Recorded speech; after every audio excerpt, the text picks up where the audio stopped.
75, roughly 75 lakhs or so, correct? और आपको deliverable quantity उसमें से कितना दिख रहा है? 23 lakhs और सो, एम आई करेक्ट? अगर 75 lakhs में से 23 lakhs को माइनस कर देंगे तो कितना बना? 52 lakhs। ये जो 52 lakhs की क्वांटिटी है ना, ये जो वॉल्यूम है, ये इंट्राडे ट्रेडर का वॉल्यूम था। Got it? Is this clear to all of you? ठीक है, अब Yes. इससे एक क्वालिटेटिव एस्पेक्ट निकल के आता है। आपको लगता है किसी भी ट्रेंड की स्ट्रेंथ इन्वेस्टर वॉल्यूम बढ़ने से होती है? Right?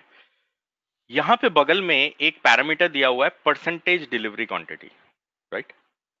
Percentage delivery quantity to traded quantity, ये बता रहा है 31%। तो इसका मतलब क्या है कि इन्वेस्टर टाइप का वॉल्यूम आज के दिन पे केवल 31% का था, और बाकी का ऑलमोस्ट 69% वॉल्यूम जो था वो किसका था? इंट्राडे ट्रेडर का था। M I right?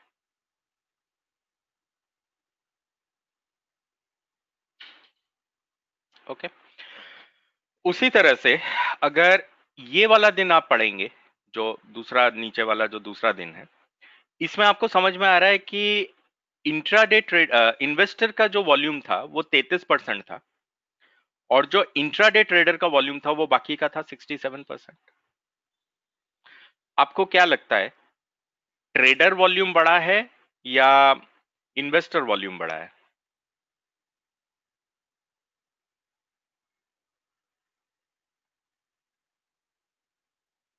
Trader volume बड़ा है, राइट? क्योंकि ट्रेडर ज्यादा आए हैं, मतलब इंट्राडे ट्रेडर ज्यादा आए हैं, मतलब क्वालिटेटिवली इन्वेस्टर वॉल्यूम कम है इसमें। ठीक है, अब यहीं पे अगर मान लीजिए मैं एक मान लीजिए इन्फी ओपन करा हमने, अब इन्फी में यही नंबर आपको काफी हाई दिख रहा है ना?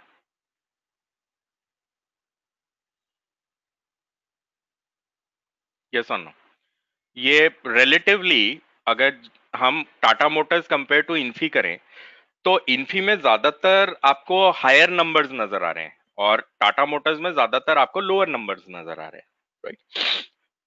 तो ये आपको बता रहा है बेसिकली कि इन्फी एक ऐसा स्टॉक है जो कि इन्वेस्टर सेंट्रिक स्टॉक है। इसमें पोजीशंस को होल्ड किया जाता है। व्हाई? बिकॉज ये नंबर अगर आप देखो तो ये 50% से ज्यादा नहीं है।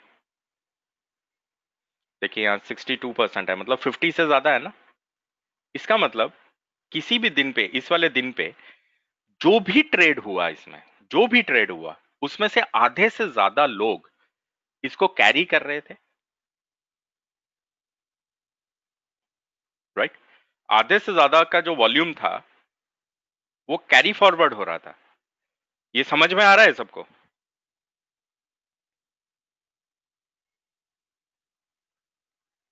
ओके।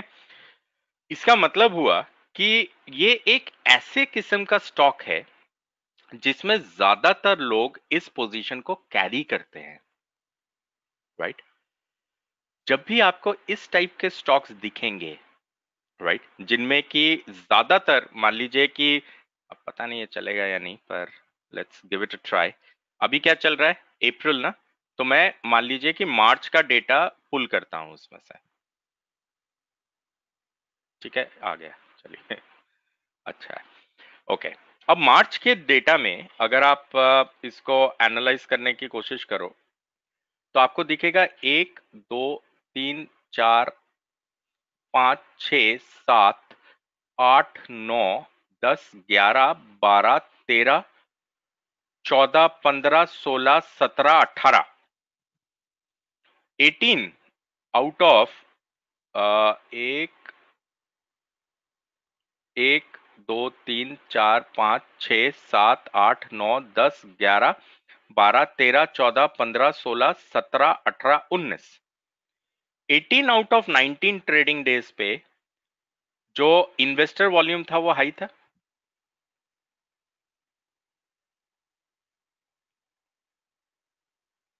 ओके, तो this is a investor centric stock, investor favourite stock.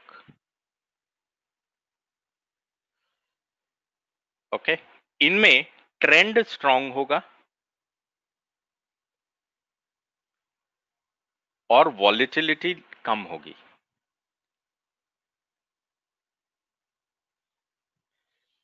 Trend बहुत स्ट्रांग होगा। ओके, वॉलेटिलिटी कम होगी और इसमें अगर आप ट्रेड करोगे एसएल हिट होने के चांसेस बहुत कम होंगे इंट्राडे फॉर्मेट्स में। Is this clear?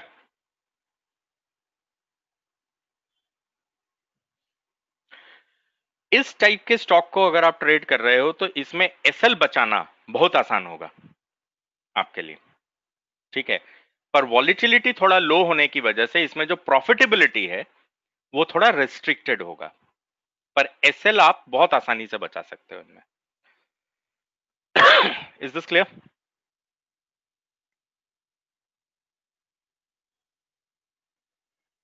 ओके, अब मुझे ये बताइए, this is purely a qualitative aspect, ठीक है। अब यहां पे अगर हम देखें इस वाले डेटा में, तो ये तो इन्वेस्टर फ्रेंडली स्टॉक है ना, right? If it is a investor friendly stock तो यहां कहीं पे स्पेकुलेटिव वॉल्यूम बढ़ गया था,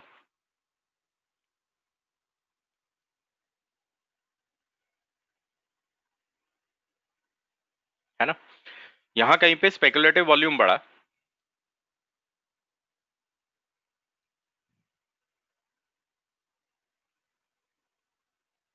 इस वाली जगह पे, ठीक है। और उसके बाद फिर वापस इन्वेस्टर वॉल्यूम रिज्यूम हो गया, करेक्ट? नॉर्मल कैरेक्टरिस्टिक इसका रिज्यूम हो गया, करेक्ट। अब ये जो आपको जो भी प्राइस लेवल दिख रहा है इसका, आपको लगता है कि 743 के आसपास, 747 के आसपास का हाई बनाया हुआ है, राइट? और अगर मैं देखूं इस वाले महीने का जो लास्ट प्राइस है, मतलब जो क्लोजिंग प्राइस है, वो 742 है, जो कि इस वाले लेवल के ऊपर है, राइट? करेक्ट। तो ये मार्केट ट्रेंड, सेक्टर ट्रेंड और स्टॉक ट्रेंड तीनों को मैच कर रहा है, राइट? अगर ये ऐसा है फ्रॉम अ क्वालिटेटिव एस्पेक्ट,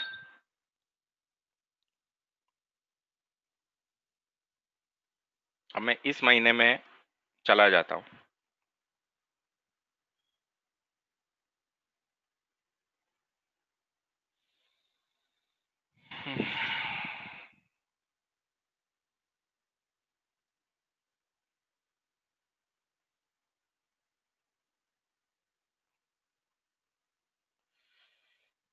आपको देख करके लगता है कि this high is lot higher than whatever the month high was?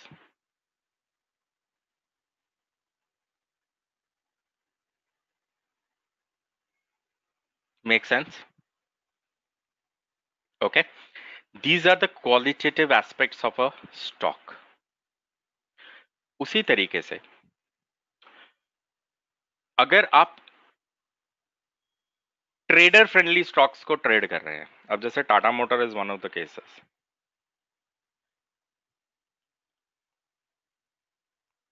ठीक है। अब टाटा मोटर में हमें पता है ये, इसमें ज्यादातर स्पेकुलेटर्स ही रहते हैं इसके अंदर, राइट? इसमें इन्वेस्टर टाइप का वॉल्यूम बहुत कम दिखता है, करेक्ट। तो अगर आप इसको स्टडी करोगे तो मान लीजिए ऐसे ही, मतलब कहीं से भी बीच में से उठा ले रहे हैं, बहुत ज्यादा वो नहीं कर रहे, ठीक है। सिर्फ कॉन्सेप्ट को समझने की कोशिश कर रहे हैं इस समय पे।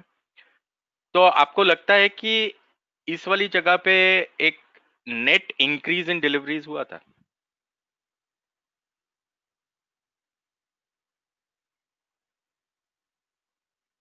हाँ या ना? Okay, but the volume was less, right? Delivery was higher but the volume was less. Okay, तो हमारे दिमाग में ये घूमेगा, अगर नंबर टू ब्रेकआउट हो चुका है जो कि डिलीवरी वॉल्यूम है, तो वन भी ब्रेकआउट हो जाएगा, कोई इतना परेशानी की बात नहीं है।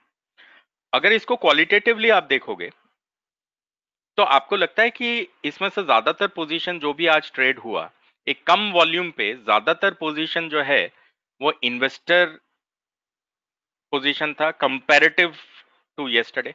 आज इन्वेस्टर ज्यादा आए। कल केवल 13% लोगों ने इसको कैरी किया था, आज 25% लोगों ने कैरी किया है, और डिलीवरी इन एब्सोल्यूट भी बढ़ा है।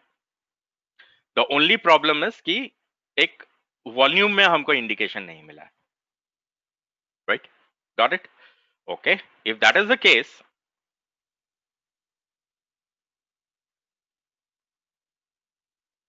ये वाली जगह थी, स्टॉक बुलिश है। आपको लगता है कि ये क्लोजिंग इसने नीचे की तरफ दिया है, 202 के नीचे?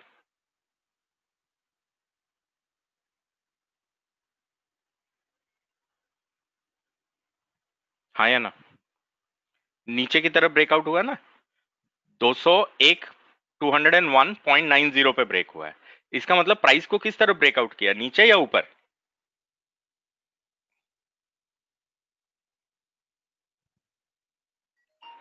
डाउन। इसका मतलब डिलीवरी वॉल्यूम ब्रेकआउट अपने को थोड़ा थोड़ा विजिबल हो रहा है on a daily format. Investor का प्रेजेंस बढ़ चुका है इसमें, राइट?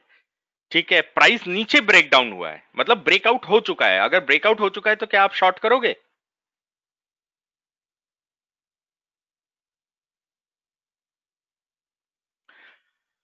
आप शॉर्ट नहीं करोगे, तो अब इसमें ऑब्वियसली क्या होना चाहिए, higher high higher low formations, right? Okay, अब जब इसमें higher high higher low formations होंगी तो क्या टाटा मोटर अपने लॉन्ग ट्रेंड को रिज्यूम नहीं कर जाएगा?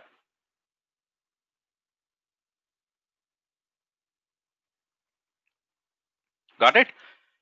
यहां पे आपको लगता है कि इस वाली जगह पे एक हायर हाई हायर लो का फॉर्मेशन हुआ है?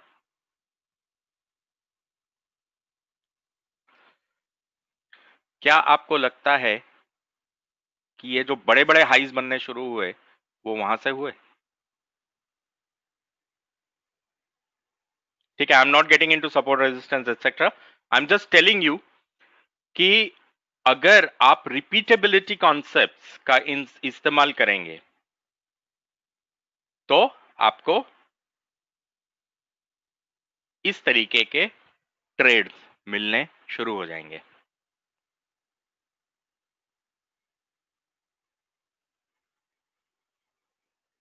ओके, नाउ टाटा मोटर्स में रिपीटेबिलिटी क्या था? टाटा मोटर्स में रिपीटेबिलिटी था, टॉप गेनर बना था।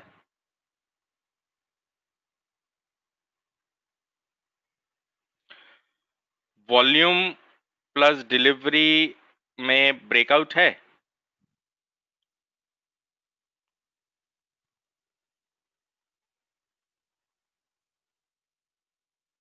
राइट? क्वालिटेटिव पर्सपेक्टिव से जब ब्रेकआउट हुआ था तो इन्वेस्टर प्रेजेंस बढ़ा था।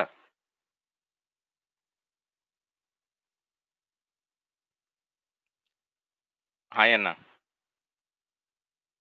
ओके, प्लस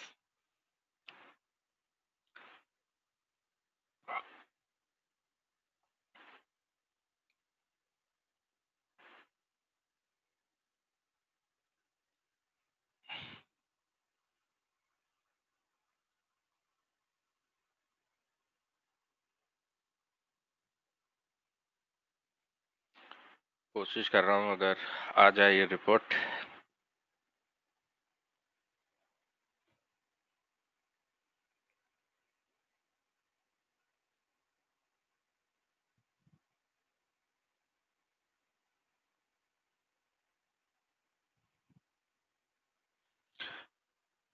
चलो इससे दिखाने की कोशिश करता हूँ क्वालिटेटिव एस्पेक्ट, ठीक है।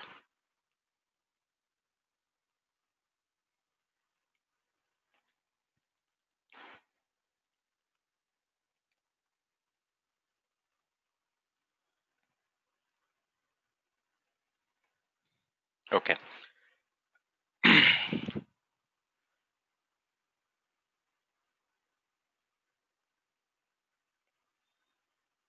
क्या ये मार्च का हाई है?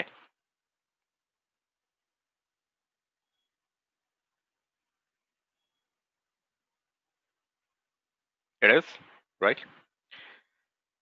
ये मार्च का हाई है। दिस हाई इज 198.35 जो भी है।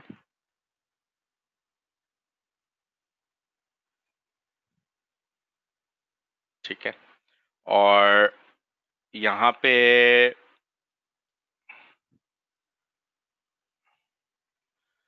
जब हम इस टाइप की चीजों की बात कर रहे थे तो आपको लगता है 198.15?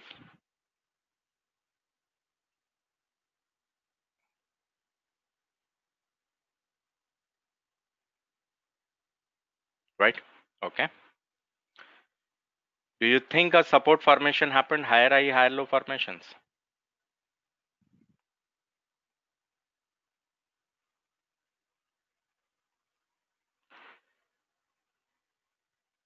Is this what we just learned? Repeatability.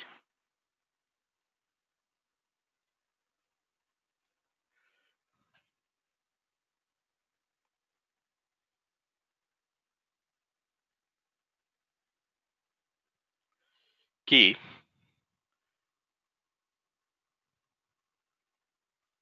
जब हम स्टॉक्स को देख रहे हैं तो हमने इस वाली जगह पे एक उदाहरण बनाया था ना, जैसे मान लीजिए लूजर बन गया, ब्रेकआउट्स हो गए क्वांटिटेटिव, और फिर उसके बाद एक क्वालिटेटिव एस्पेक्ट आया। फिर मैंने इसको काट करके फिजिकल ईयर हाई या फिजिकल क्वार्टर हाई बोल दिया क्योंकि वो खुल नहीं रहा था उस समय। तो आपको लगता है रिपीटेबिलिटी का ये जो कॉन्सेप्ट अभी अभी आपने पढ़ा और जो मैं टाटा मोटर्स में आपको प्रैक्टिकल एग्जांपल दिखाया, ये मैच करते हैं?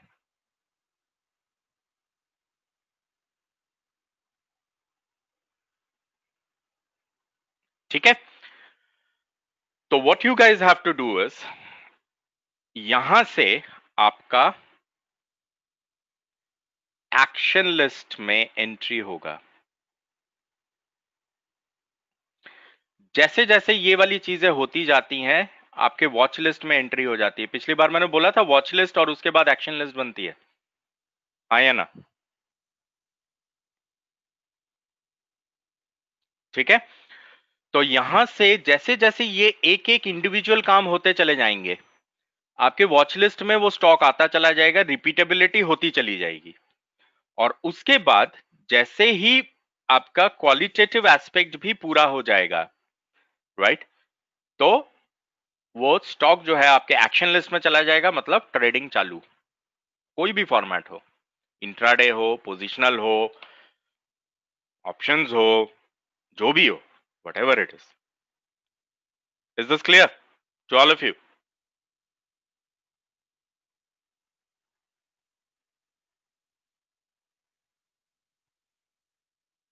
Okay, so let's get back to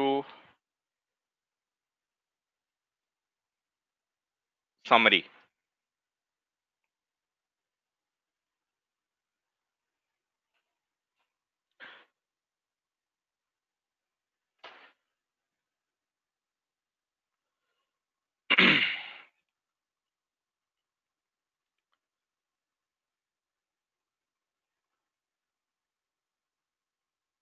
okay,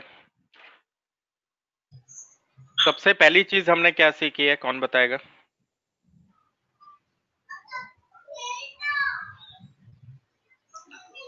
How to create a watch list. Okay, और उसके अंदर मतलब कैसे हम आइडेंटिफाई कैसे करते हैं वॉच लिस्ट में entry? Top gainer. Top gainer.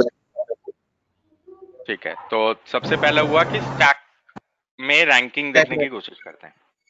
Stack ranking हमें महंगा सस्ता बताता है, राइट?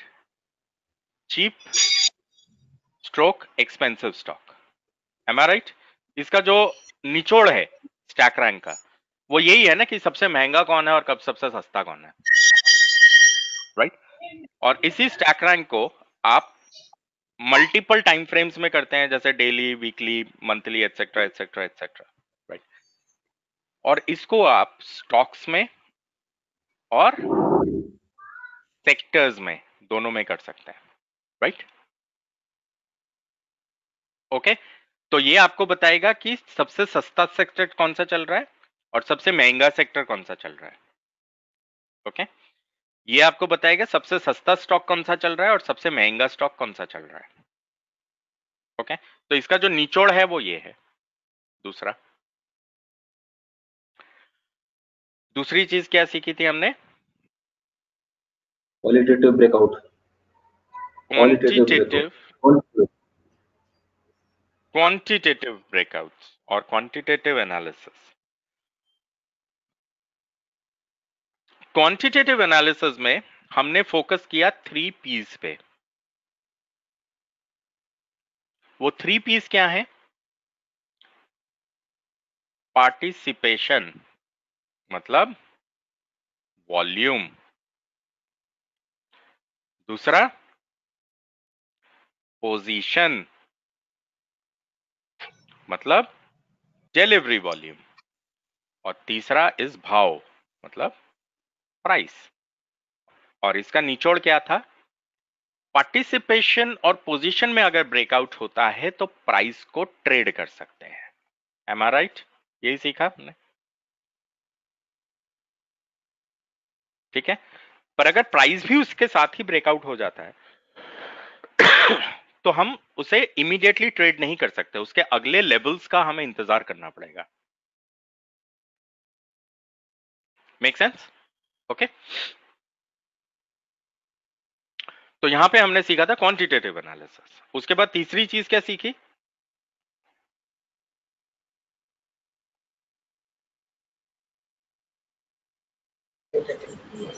Qualitative.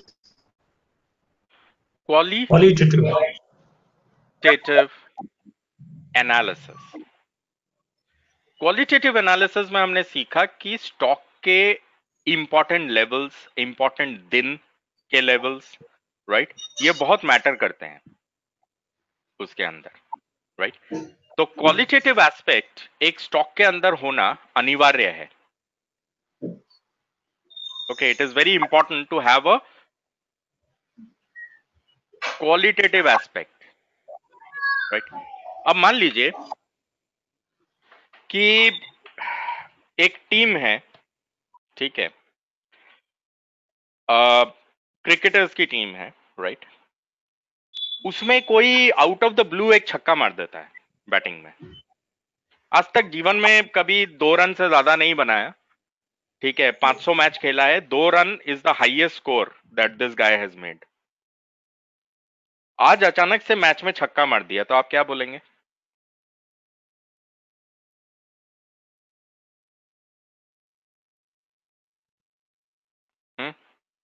बाई एक्सीडेंट, तुक्का हो गया, राइट? दिस छक्का इज बाई एक्सीडेंट, करेक्ट? वहीं पे एक बैट्समैन है, उसका average run rate score is 80, out of which 50% has always been fours and sixes. वो एक छक्का मार देता है तो आप क्या कहेंगे? It was expected, right? Why? Because उस बैट्समैन के अंदर वो क्वालिटी ऑलरेडी है, right? That is the quality of that batsman to do like that, क्योंकि वो क्वालिटेटिव एस्पेक्ट है उसका। हम सब एक्सपेक्ट कर रहे हैं कि उसको छक्का मारना है या चौका मारना है, because he is a good batsman, correct? एक बॉलर है, 500 मैच खेला है, आज तक एक भी विकेट नहीं लिया है, और उसका रन गिविंग रेट इज 4 पर बॉल। इतना खराब बॉलर है वो। अगर किसी को क्लीन बोल्ड कर देता है तो आप क्या बोलेंगे? It is by accident, right? Correct? वहीं पे एक दूसरा बॉलर है जिसका average run giving score is से 0.001 पर बॉल या उससे भी कम, okay, his wicket taking this thing is every match at least a strike rate of 4, वो अगर किसी को क्लीन बोल्ड कर देता है तो दैट इज क्वालिटेटिव ना, इट वाज एक्सपेक्टेड कि भाई अच्छा प्लेयर है तो करेगा ही, राइट? तो it is expected out of that stock. So please remember this qualitative aspect is always very very important. ये जो क्वालिटेटिव एस्पेक्ट है, ये क्वालिटेटिव एस्पेक्ट ही 15 लोगों की क्रिकेट टीम में से चुनना है, 11 लोग मान लो या 12 लोग, क्वालिटेटिव एस्पेक्ट ही उनको बताएगा कि किनको चुनेंगे और किनको नहीं चुनेंगे, किनको छोड़ देंगे. आपको लगता है कि ये 15 लोगों में से जिन 12 के क्वालिटेटिव एस्पेक्ट स्ट्रांग होंगे उन्हीं का चुनाव होने वाला है अगले मैच के लिए, करेक्ट?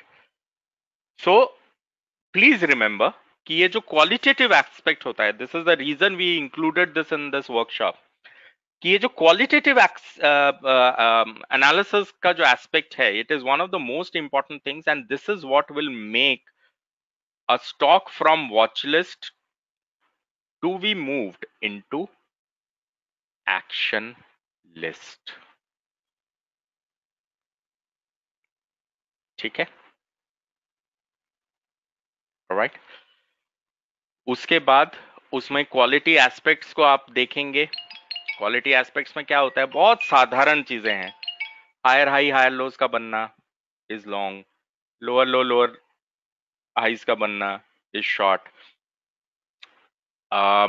एक सपोर्ट का फॉर्मेशन होना, मतलब एक रेंज का फॉर्मेशन होना और उस रेंज से नीचे गिरना, राइट? यहाँ पे एक रेंज का फॉर्मेशन होना और उस रेंज से ऊपर चढ़ना, ये उसके क्वालिटेटिव एस्पेक्ट्स होंगे. हम इनको ट्रेड करते हैं, ठीक है? तो हमेशा ये जो सीढ़ी वाला मैंने आपको बताया था, इसको ध्यान में रखना है आपने. First, third and second. हमेशा पहले नंबर पे वॉल्यूम, दूसरे नंबर पे डिलीवरी, दोनों एक साथ हो सकते हैं, और तीसरे नंबर पे प्राइस. अगर आपको लगता है तीनों एक साथ हो गए हैं तो फिर ट्रेड इमीडिएटली कर सकते हैं, है ना?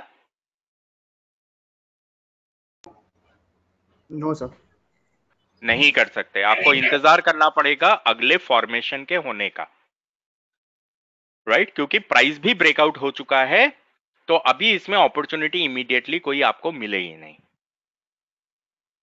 मतलब ना मिलने की संभावना सबसे ज्यादा है. 90% of the times you will not get it, more than 90% of the time, ठीक है? और मोमेंटम भी आपको नहीं मिलेगा क्योंकि मोमेंटम अब डाई होने वाला है, ओके? और अगर आपको लगता है कि ये जो आपका नंबर 3 प्राइस है, मतलब 1 ब्रेकआउट, 2 ब्रेकआउट, 3 अभी भी नहीं हुआ है, मतलब प्राइस अभी भी ब्रेकआउट नहीं हुआ है, तो इसका मतलब ये आपको बताता है कि अपॉर्चुनिटी अब आपके दरवाजे पे खड़ी है. अब हम इसको ट्रेड कर सकते हैं. जो भी आप मेथड का इस्तेमाल करते हैं, आप उस मेथड का इस्तेमाल करके उस ट्रेड को उस स्टॉक में ले सकते हैं, ठीक है? तो प्लीज रिमेंबर, स्टॉक पिकिंग मतलब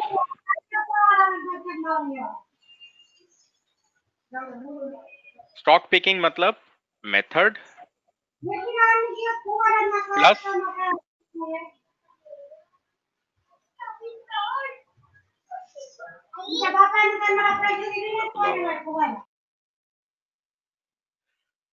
method plus quantitative aspect plus quality. इन तीनों को मिला करके आपने करना है. जैसे ही इसमें आ जाए, जैसे स्टैक मेथड आपने सीखा, तो वॉच लिस्ट, क्वांटिटी जैसे ही हो जाए टिक मार्क मान लीजिए वॉच लिस्ट के अंदर कि हाँ इसमें तो अब क्वांटिटी भी हो गया है,